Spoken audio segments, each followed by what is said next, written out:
What's up, YouTubers? And any Facebook followers, Twitter, Instagram followers. What's up, everybody? It's me, Martina, and you're in session with me. Welcome.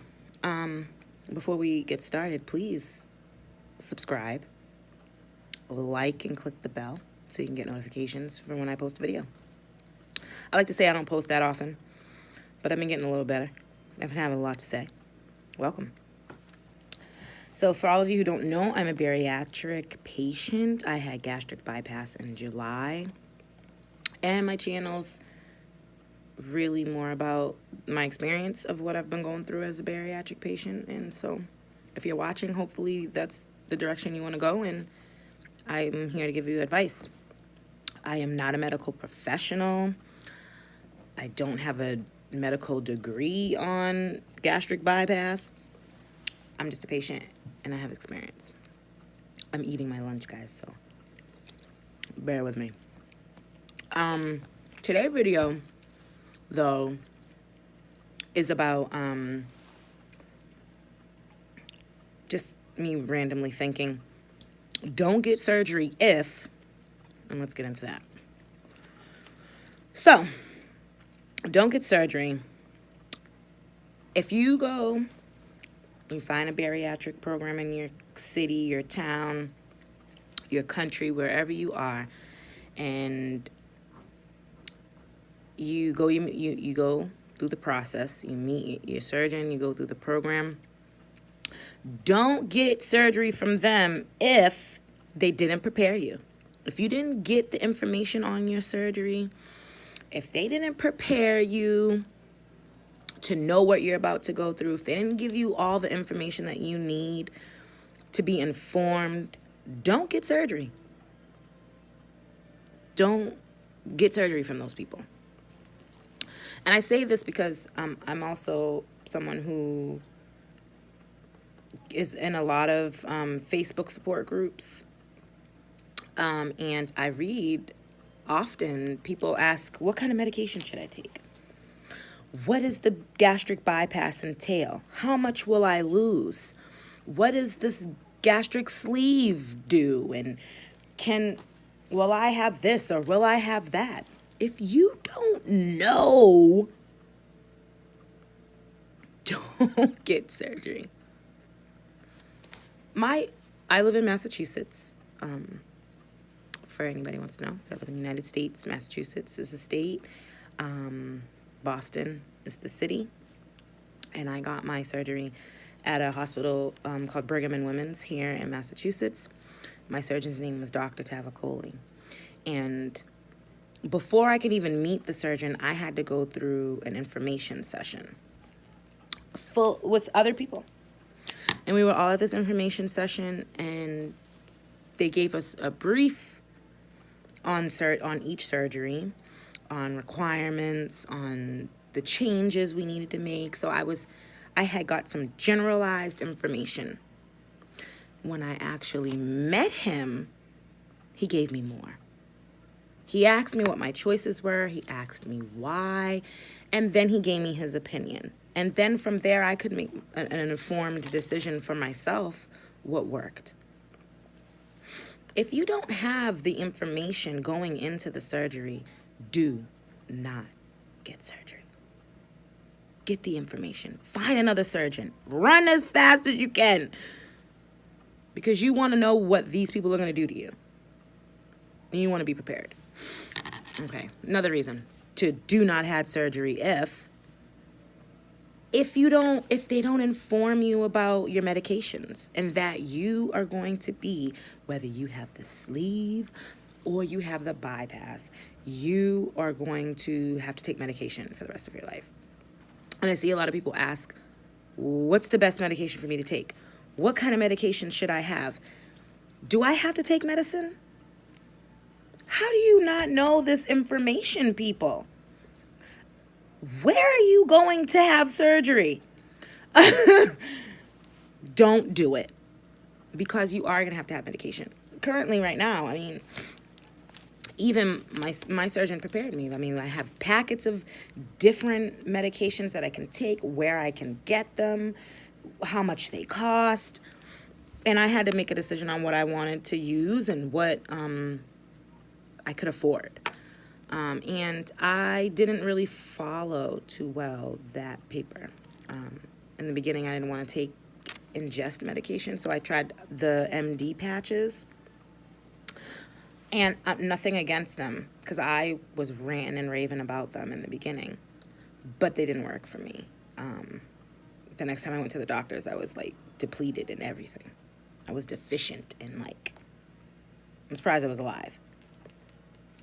So I then switched and went to some CVS's, a drugstore here in Massachusetts.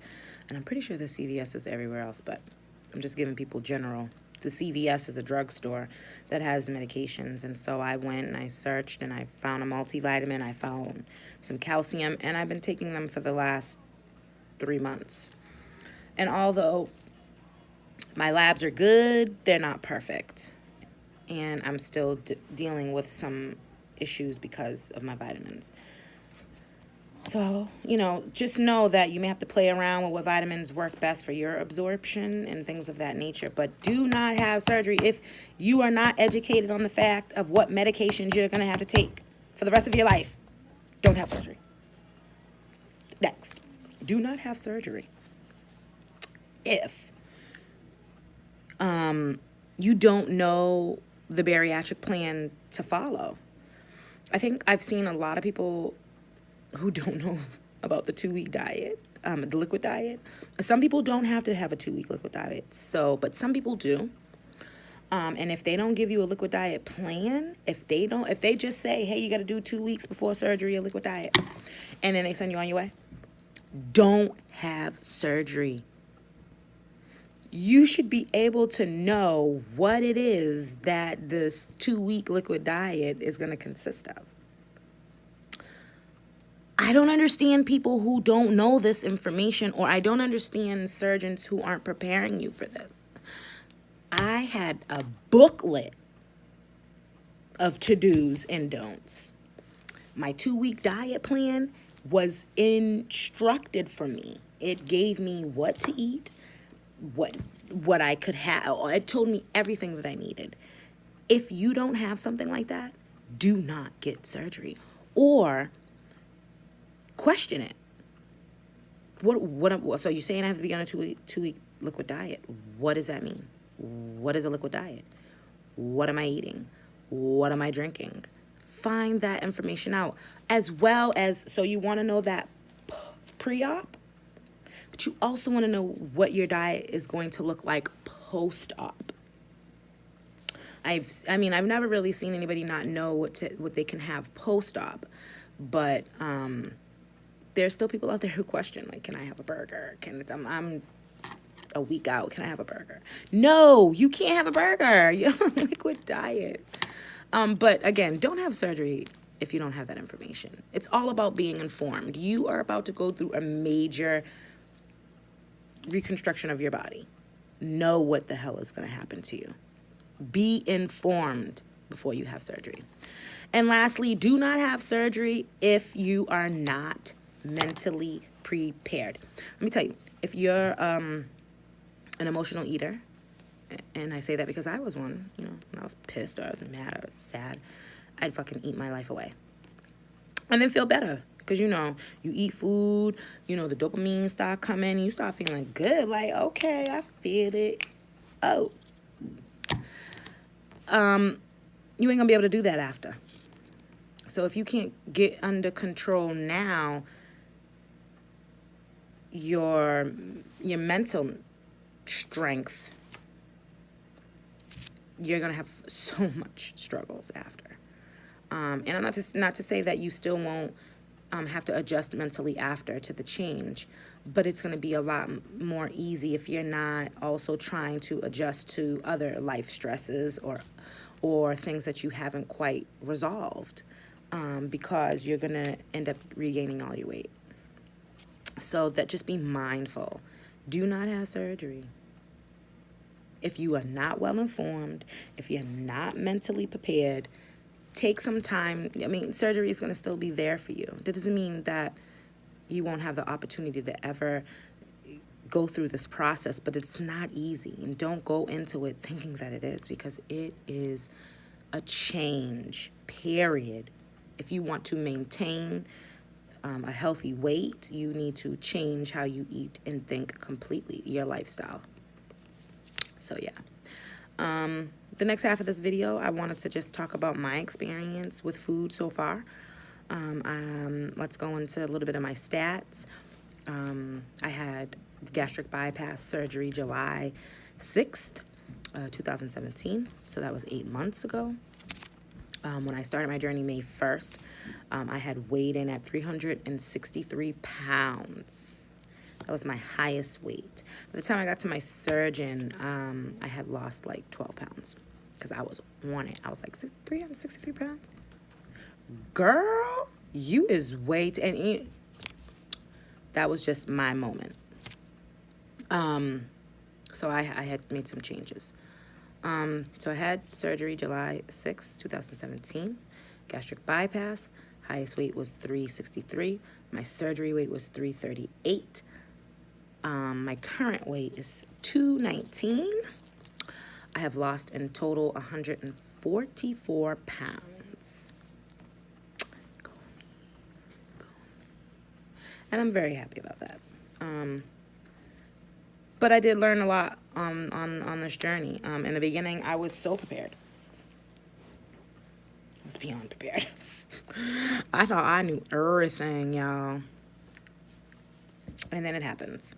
And then you realize shit's getting real. My first experience with eating meat again, because the first meat that I could have was chicken, and I could have fish. Fish not a meat, but I could have some fish. So I was excited. I could also have eggs, and I was so excited. So excited because I had only been drinking for weeks. I was dehydrated twice, so I couldn't even get water in. So I was like, I'm gonna eat, yeah. Chicken in the beginning was horrible. It didn't work. It made me sick all the time. Fish made me sick all the time. The only thing that I could actually tolerate was ground beef and tuna. So know that even though they give you recommendations, if you get recommendations, they usually start you off with chicken and fish. If it doesn't work out, don't get discouraged. And I say that because I was so discouraged. I'm African American. I'm a black girl. You know, no offense to anybody else who's out there watching. I love all people. I'm not racist. But as black people, we like chicken. And I couldn't eat chicken. So that was an adjustment for me. So now that I'm 8 months out, over time, I got to adjust to meats. Can I eat chicken now? Yeah. Do I eat much of it? Not really. Because sometimes it's iffy. Sometimes I can eat chicken and then sometimes I can't. You know, it depends. Sometimes it can be too dry. Like chicken breast is very dry. So, you know, I couldn't do it. And so then things like, so I usually eat the dark meat without skin because I've realized that I can't eat chicken skin either. It hurts. It's not fun. So like chicken wings, I tend to now, and I was always the one back in the day, when I used to eat chicken wings, like, you better eat all that meat off that bone. You better eat all that chicken. And now I can't even, I literally pick the chicken. I have to, because I can't eat the skin. Trust me, when I say it's a mental change, it's a mental change, boo. So me and I some broccoli. We get along sometimes. So I pretty much eat meat. I mean, very little. Carbs. I still try rice. I eat it here and there, but I don't eat it often. And I have picked at pasta, but not actually. And I have eaten some too, but it's a no-go. So know that from beginning to as you grow and you come out, I think food gets better. But then there are some foods you just won't, like bread products, muffins, anything like that for me. Nope. Can't have it. I haven't had a sandwich. I haven't had bread. I haven't had none of those things in a very, very long time. And I just won't go back to it either. I've been without it for 8 months, and I'm pretty okay with not having bread, but, I'm not gonna lie to you, I still try. Like, I've had cornbread, I tried that, only a little piece. It didn't go too far after that. So me and carbs, we're on a here and there basis. I try it when I can, even though my nutritionist encourages it. So if you go through this and you hear all these people say you can never have this, you can never have that, don't let people tell you can't never have something, because you can always have it. It's in moderation. You can't sit down with a big, huge plate of food anymore. You can only eat so much. Like, I'm going to show you guys. This is like my lunch bowl. Like, to you, it looks really big, but if you look at my hand, it's not. I mean, and it's pretty deep, but I usually do not even eat all of this. I mean, and this is a lot, actually. This is a lot of food for me.